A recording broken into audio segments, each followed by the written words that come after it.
अस्सलाम वालेकुम my YouTube family, कैसे हैं आप सब। उम्मीद करती हूँ सब खैरियत से होंगे। अल्हम्दुलिल्लाह मैं भी बिल्कुल ठीक ठाक हूँ। आज मैं आपके साथ जो है वो बादामी कुल्फ़ी कह लें या आइसक्रीम कह लें, उसकी रेसिपी लेके आई हूँ।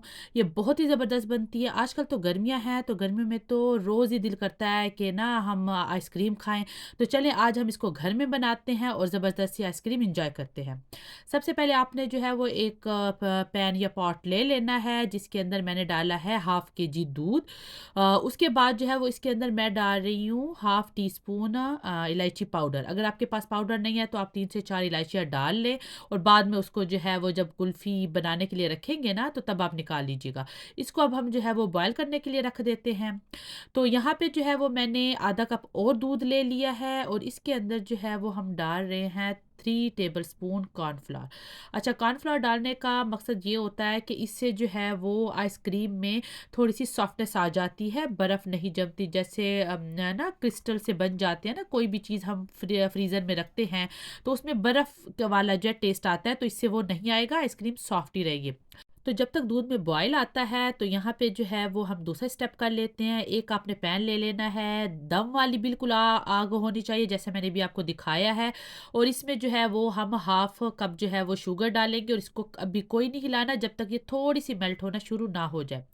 यहाँ पे थोड़ी सी मेल्ट होना जब शुरू होगी ना, आपको फील हो जाएगा, तब आपने इसको हिलाना शुरू करना है और इसको जो है वो हम कैरेमलाइज करेंगे। क्योंकि ये बादामी कुल्फ़ी ना इस शुगर को कैरेमलाइज़ करने के बगैर जो है वो बिल्कुल भी उसमें ना टेस्ट आएगा और ना वो कलर आएगा। तो इसलिए इसको तो करना बहुत ज़रूरी है। बस आपने इसको जो है वो चीनी को जलाना नहीं है। ये यहाँ पे हो चुकी है, तो अभी हम इसको जो है वो पकते हुए दूध में डाल देंगे। इसको ठंडा नहीं करना है, हमने फ़ौरी गरम-गरम इसके अंदर हम डालेंगे। तो अंदर जाके ना ये चीनी दोबारा से हार्ड हो जाएगी, जैसा कि अभी आपको मैं दिखाती हूँ। तो आपने बिल्कुल भी नहीं घबराना है। ये देखें इस तरह ये हार्ड हो जाएगी अंदर जाके। तो आपने घबराना नहीं है, बस आप जैसे इसको हिलाते जाएँगे ना तो ये खुद ब खुद दोबारा से जो है वो मेल्ट इसके अंदर हो जाएगी।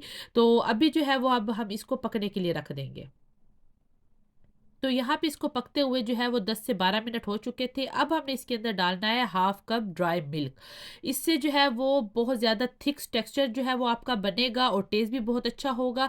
आप कोई भी ब्रांड यूज़ कर सकते हैं। मैं नीडो का जो है वो ड्राई मिल्क यूज़ कर रही हूँ। बस इसको हम मिक्स करेंगे और उसके साथ ही हम इसके अंदर डाल देंगे जो हमने कॉर्नफ्लोर वाला मिक्सचर रेडी किया हुआ है ना, वो भी हम डाल देंगे और इसको मिक्स करके तो अभी हमने इसको थिक करने के लिए रख देना है। तकरीबन कोई 25 से 30 मिनट आपको लगेंगे। बिल्कुल स्लो आँच पे आपने इसको थिक करने के लिए रखना है कि इसका कलर भी चेंज हो जाएगा और ये दूध जो है वो थिक हो जाएगा। तो इसको अब हम रख देते हैं थिक करने के लिए।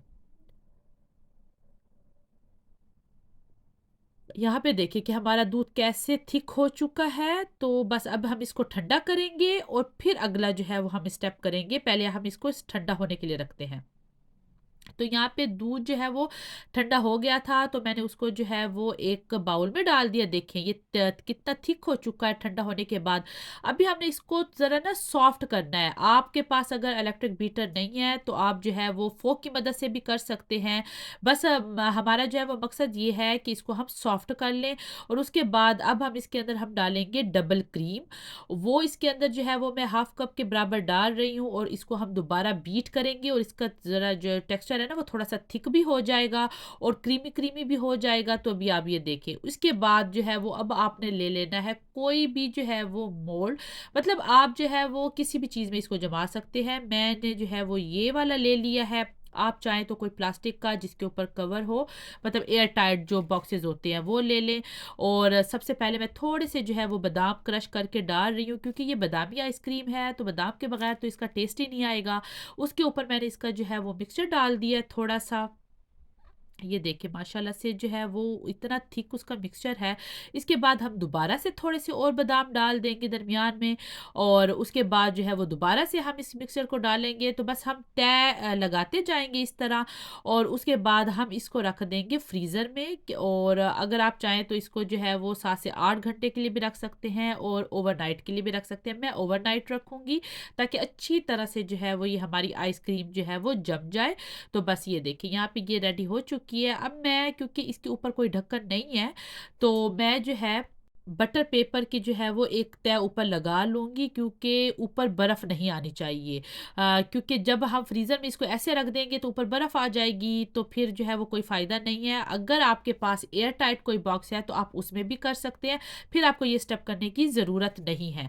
मैं आपको दिखाती हूँ कि मेरा थोड़ा-सा मिक्सचर जो है वो और बच गया था, तो मैंने उसको जो है वो एयर टाइट जो बॉक्स है उसमें भी करके रख दिया है। अभी आपको दिखाती हूँ। ये देखिए, इस तरह के जैसे एयर टाइट बॉक्सेस होते हैं ना, आप इसमें भी इजीली जो है वो डाल के तो आप जो है वो रख सकते हैं। इसके लिए आपको जो है वो ऊपर वो स्टेप करने की ज़रूरत नहीं है कि आप बटर पेपर से उसको कवर करें या कुछ, तो बस इस तरह आप ये भी जो है वो कर सकते हैं। तो ये अभी जो है वो क्लिप दूसरे दिन का है, तो मैंने इसको ओवरनाइट रखा था, तो ये देखिए हमारी जो है वो आइसक्रीम कितनी अच्छी तरह जम चुकी है। अभी पीछे जैसे हम बर्फ़ निकालते हैं ना, पानी डालते हैं, आपने वैसे करना है तो ये बिल्कुल ईज़िली आराम से निकल आएगी। और मैं अभी आपको पीसेस में कट करके दिखाती हूँ कि ये हमारी ज़बरदस्त सी आइसक्रीम रेडी हो चुकी है। आप इसको एक दफ़ा अपने घर में ज़रूर ट्राई कीजिएगा, आपके घर वालों को बहुत पसंद आएगी माशाल्लाह से। आप उसकी जो है वो लुक चेक करें, टेस्ट में भी लाजवाब है। आप घर में एक दफ़ा बनाएँ और अपने जो है वो प्यारों को खिलाएँ। उम्मीद करती हूँ ये रेसिपी भी दूसरी रेसिपी की तरह आपको अच्छी लगी होगी। अगर अच्छी लगी है तो इसको अपने फैमिली और फ्रेंड के साथ शेयर कर दें, और जो है वो इस तरह पीसेस करके आप जो है वो कंटेनर में डाल के फ्रीज़र में रख दें और अपने घर वालों को एन्जॉय करें। अपना ख़्याल रखिएगा और मुझे भी अपनी दुआओं में याद रखिएगा। मिलती हूँ मैं किसी और नई रेसिपी के साथ। अल्लाह हाफ़िज़।